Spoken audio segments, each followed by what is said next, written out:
Olá a todos, me chamo Miguel Custódio e vou apresentar o projeto de implantação do sistema Intertripping e troca dos relés 3kV nas cabines e subestações da Transurb.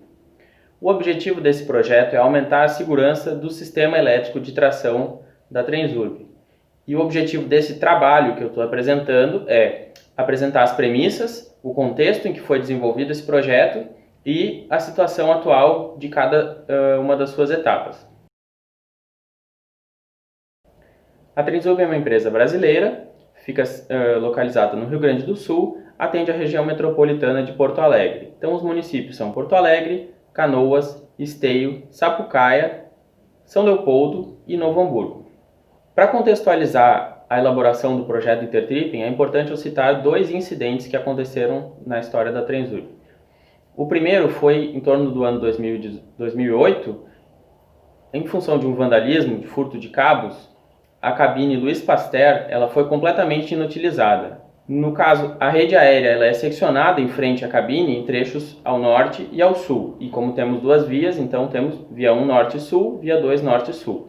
Em função da cabine estar totalmente fora de operação, as vias norte com sul foram curto-circuitadas através de uma ponte. Quer dizer, não existia nenhuma funcionalidade de cabine naquele local.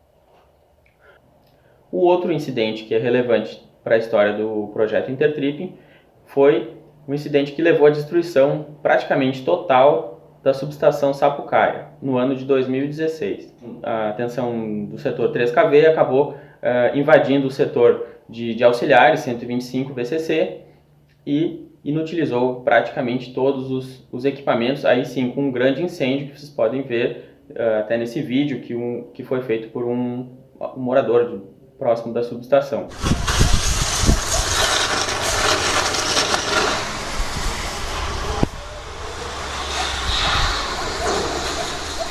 A gente vê que o prédio foi bastante danificado.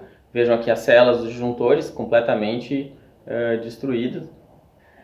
Qual foi o resultado desses dois incidentes que aconteceram em instalações adjacentes? Elas são uma na sequência da outra. Cabine Luiz Pasteur e subestação Sapucaia. Dos 43 quilômetros que tem a via da Transurb, um trecho de aproximadamente 16 ficou sem proteções. Não sem proteções, mas somente nas extremidades. O que por projeto havia uma cabine mais uma subestação dentro do trecho, passou a ter somente nas extremidades. Então, ao sul, a subestação São Luís e ao norte, a cabine São Leopoldo. Qual é o maior ponto de atenção em relação a isso? Poderia ser a capacidade do sistema de entregar energia para tracionar os trens, mas quanto a isso a gente teve como suprir com as outras subestações e trouxe pouca limitação em relação a isso. Mas sim a questão da proteção, porque caso ocorra um curto-circuito, alguma falha em um dos extremos desse trecho, mais próximo, digamos, da cabine São Leopoldo, é possível que a outra extremidade, a instalação que está na outra extremidade, não identifique como falha, e sim como carga. Por quê? Porque a rede aérea é muito longa e vai limitar a passagem de uma corrente em falha. Então pode acontecer um curto-circuito distante, vai circular a corrente, mas vai ser uma corrente limitada que talvez o dispositivo de proteção não vai identificar como curto ou como sobrecarga, vai ser uma corrente próxima da operacional, mas é uma corrente suficiente para causar um dano, para sustentar um curto, um arco, um curto, um dano em algum equipamento, inclusive risco para os usuários, risco para os empregados da empresa. Então isso era o maior ponto de atenção, que era mais crítico. Em função disso, no próprio ano de 2016, a Transurb contratou emergencialmente a instalação de um sistema Intertripping específico para esse trecho mais afetado. Em uma pincelada rápida, o Intertripping é uma comunicação entre os disjuntores de uma subestação com os da cabine vizinha. Okay? Então, quem detecta uma falha envia o sinal para que o outro também abra o seu disjuntor e garanta que a rede aérea fica desenergizada tanto pelo norte quanto pelo sul. Bom, para a gente fazer um alinhamento, eu vou explicar rapidamente o funcionamento de uma subestação e de uma cabine de tração, certo? A Trenzub recebe em 4 subestações, recebe energia da concessionária em 69 kV. Uma delas recebe 138, são 5 subestações. Tem elementos que não estão representados aqui na figura, mas basicamente do barramento 69 o importante é que a gente tem 3 grupos retificadores, que são o transformador mais um retificador de tração. O transformador rebaixa o 69 para 1270 volts e entrega para o retificador retificar e gerar os 3 kV que a gente precisa que chegue na catenária para alimentar a tração do trem. Esses 3 kV podem, na verdade, ser de 2.400 a 3.600 volts. São as tensões em que é possível operar os trens. Tá? Bom, dos retificadores a gente tem então seccionadora de positivo e negativo, um barramento de negativo e de positivo, e aí da barra de positivo saem 4 alimentadores em direção à rede aérea. Como eu já comentei antes, a gente tem norte, sul, via 1, via 2, por isso 4 alimentadores. Caso a subestação tenha que ser isolada do sistema, a gente tem seccionadoras de isolamento que abrem os 4 isoladores e seccionadoras de equalização, aquela EQ1 e EQ2, que curto-circuitam o trecho norte com o sul da via 1 ou da via 2. No caso da cabine, a estrutura é basicamente a mesma da subestação no setor 3 kV. A cabine não tem um setor de alta tensão, de 69, e não entrega energia para o sistema. A cabine é um equipamento de proteção e ela também funciona como um nó para equilibrar as tensões, para equalizar as tensões dos trechos norte-sul 1 e 2, via 1 e via 2.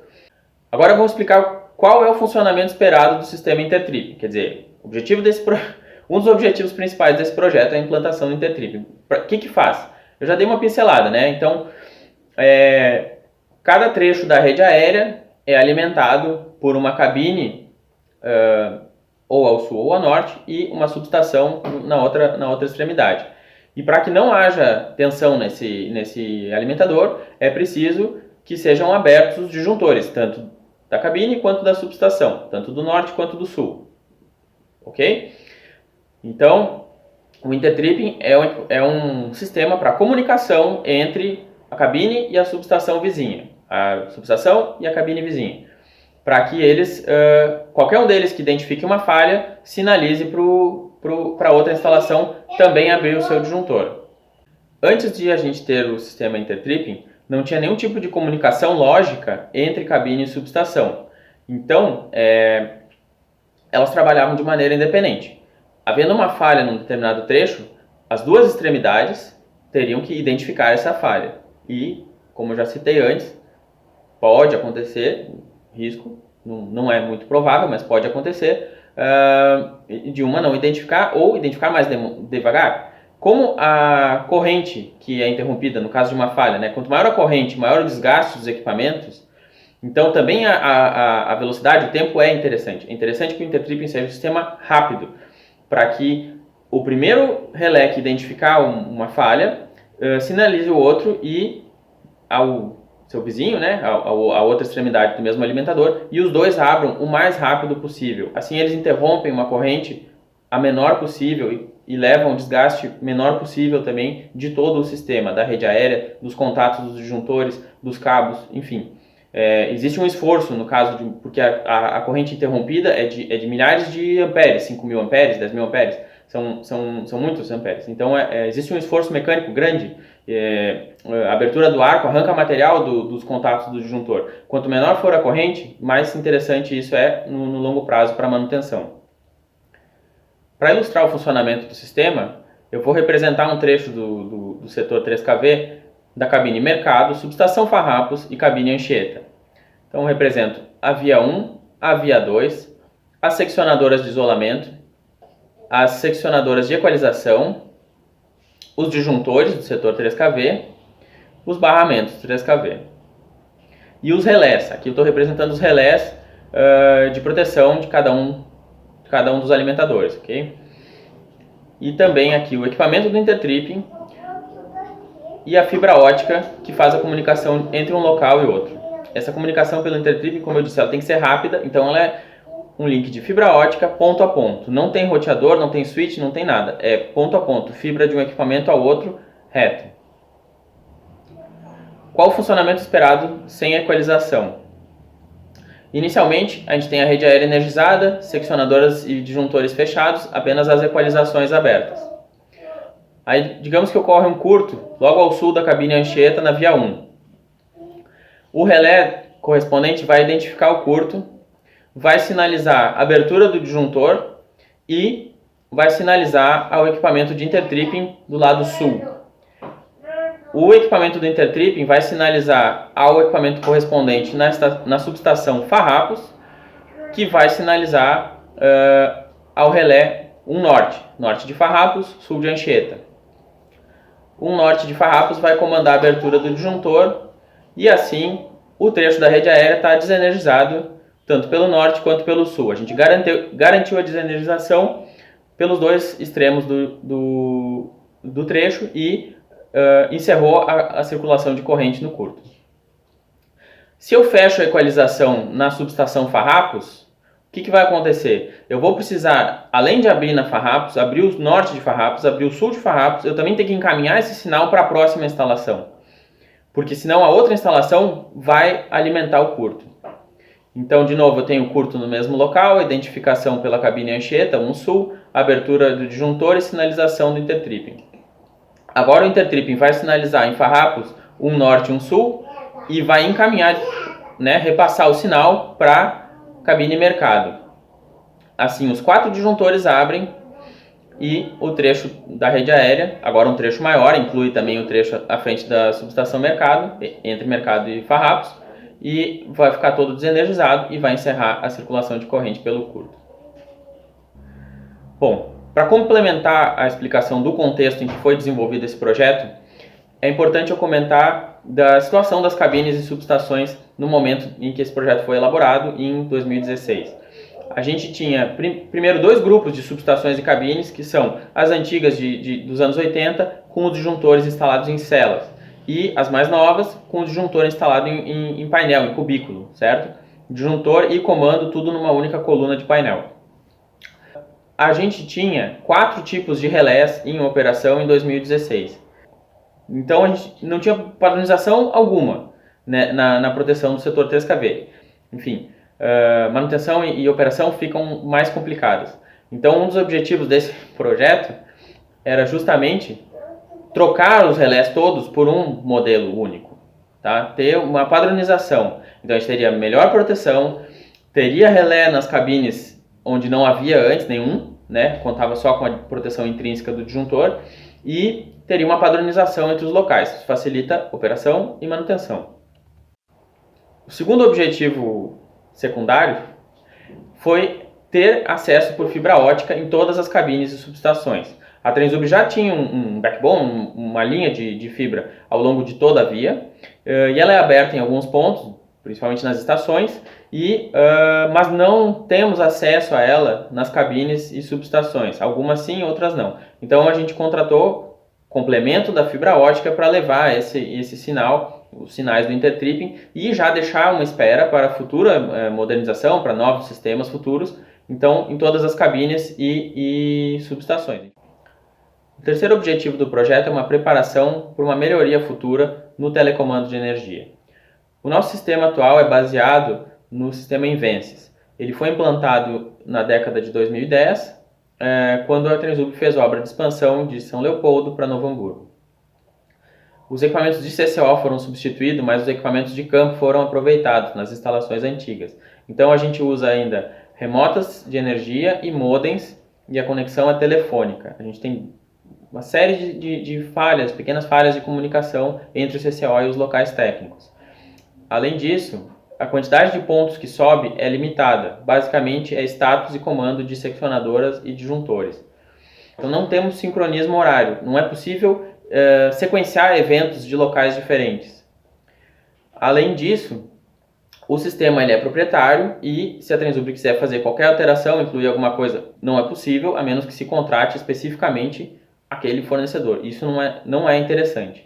Então, o que se previu? Que os relés novos eles deveriam ter a comunicação conforme a IEC 61850, é um padrão que vários fornecedores utilizam, então a gente conseguiria, no futuro, ter vários desenvolvedores para um futuro supervisório, não ficaríamos trancados em um único.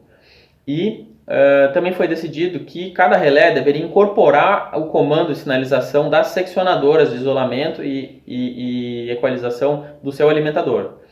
Com isso, quando a gente vier a ter um supervisório novo, esses comandos já vão estar integrados no relé, quer dizer, bastando colocar o relé novo numa rede lógica, eu já vou ter acesso também a isso. Agora a gente entra na parte de análise dos resultados. O primeiro resultado desse projeto foi o resultado do processo licitatório.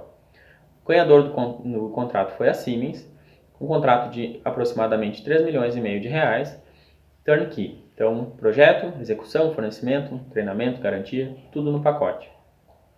A Siemens decidiu empregar o relé Citras MDC. Era uma linha nova que estava para ser lançada, não estava lançada ainda na época da assinatura do contrato. E para a lógica do intertripping, o IED, o Intelligent Electronic Device do intertripping, foi o 7SC80.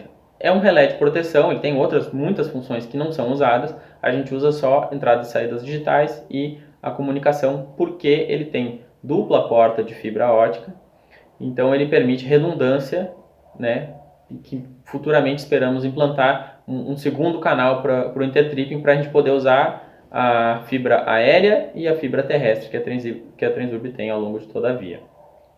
Seguindo em relação aos resultados, como está o andamento do projeto agora em junho de 2020? Toda a instalação de fibra ótica está concluída. A gente tem uma tabela com o que foi contratado. E um exemplo, na cabine Anchieta, essa tubulação é nova, foi a chegada da fibra, que interliga a cabine Anchieta com a estação Anchieta. O DIO, destaque para o DIO instalado no contexto desse projeto. Os IEDs 7SC80 também já estão concluídos. Tá?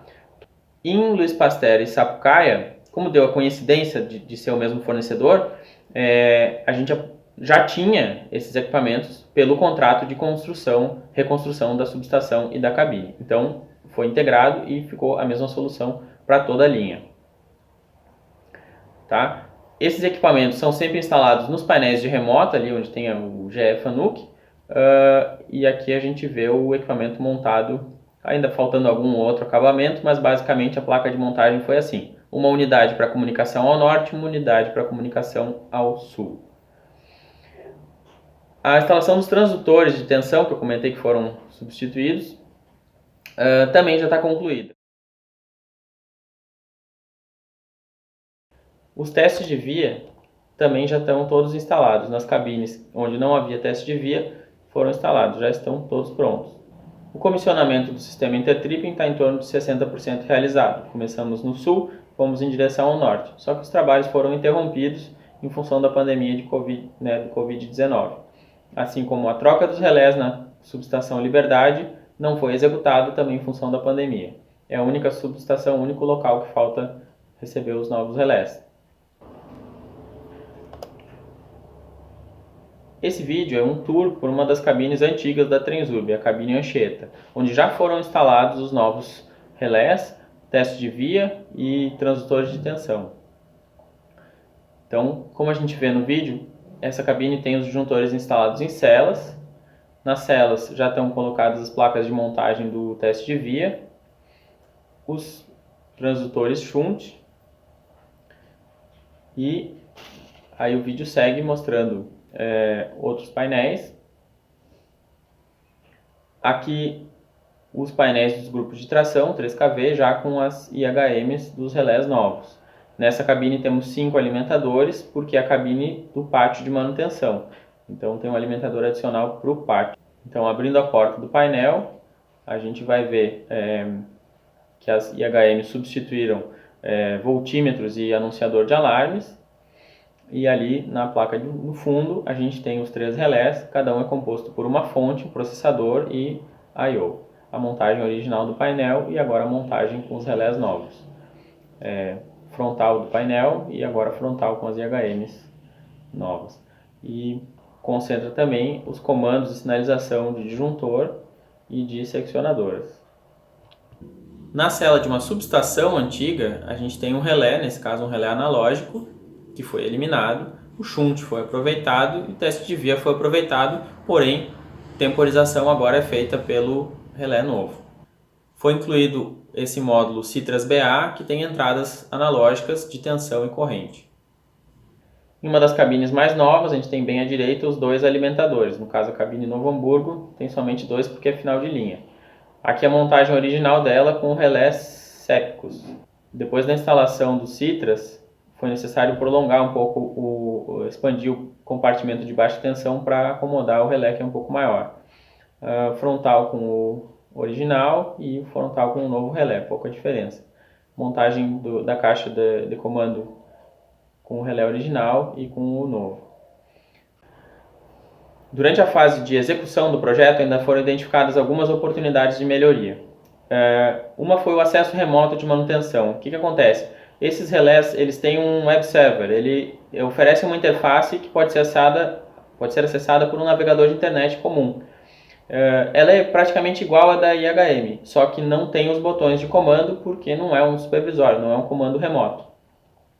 Então, eu identifiquei que colocando esses relés em uma rede exclusiva, eu poderia acessar eles a partir da nossa manutenção ou engenharia e, por exemplo, baixar parâmetros sem ter a necessidade de levar uma equipe ao campo só para uma tarefa simples como baixar uma oscilografia, baixar eventos e identificar alguma coisa.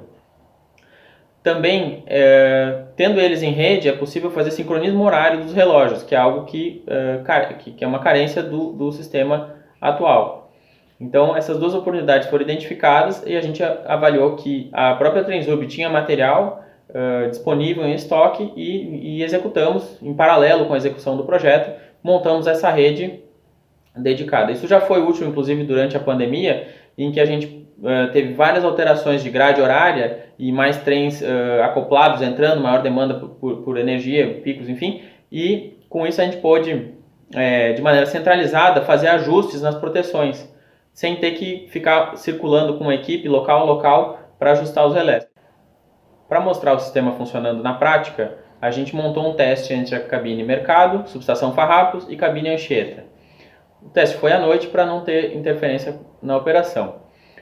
Um computador notebook foi colocado na rede dos relés e acessou essa interface de manutenção dos locais, certo? Está ali o computador e a gente tem uma tela para Anchieta 1 Sul, Farrapos 1 Norte, Farrapos 1 Sul e Anchieta Mercado 1 Norte.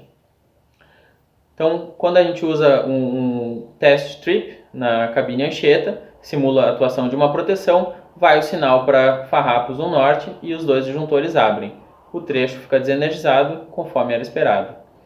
Quando a gente fecha a equalização na subestação Farrapos, equalização 1, partindo da mesma situação, o test strip resulta na abertura dos 4 disjuntores. Também, conforme era esperado, e aí o trecho, todo um trecho maior, fica desenergizado e interromperia um surto que está sendo simulado.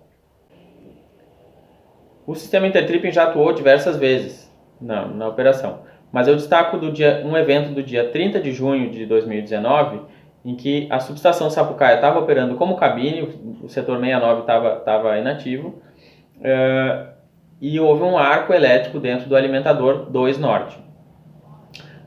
Atuou a função 164, carcaça terra, e foi mandado sinal de intertripping para o sul, cabine Luiz Pasteur, e para o norte, cabine São Leopoldo. Todos os disjuntores abriram e o arco foi interrompido.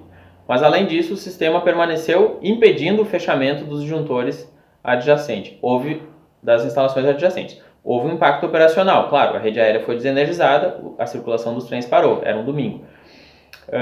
Mas um evento semelhante resultou na destruição total da subestação e dessa vez o Intertripping não permitiu que isso acontecesse. Uma coisa que seria feita diferente se a gente fizesse o projeto hoje seria eliminar as chaves TPL. Elas não ajudam muito em nada e elas demandam manutenção e eventualmente atrapalharam no comissionamento porque uma ou outra tem um mau contato, um contato colado, alguma coisa assim. Eu eliminaria elas certamente se fizesse o projeto de novo hoje. Bom, agora chegamos nas conclusões. Esse trabalho tinha a ideia de mostrar para vocês o projeto Intertripping. Mostrei as premissas, o contexto, as etapas e em que situação está cada parte da instalação. O projeto Intertripping tem a premissa de trazer mais segurança para o sistema de energia de tração da Transurb. Mostrei exemplos de que o sistema funciona e de que realmente trouxe mais segurança para o sistema, ainda que não esteja completamente implantado. Basicamente era isso que eu queria mostrar para vocês. Agradeço a todos por terem o interesse nesse conteúdo, por terem assistido até aqui. Se a empresa de vocês for fazer uma substituição de relé ou quiser implantar o Intertripping, vai ser um prazer trocar uma ideia, fazer conversas, contar mais algum outro detalhe, tirar alguma dúvida. Muito obrigado. Obrigado mesmo.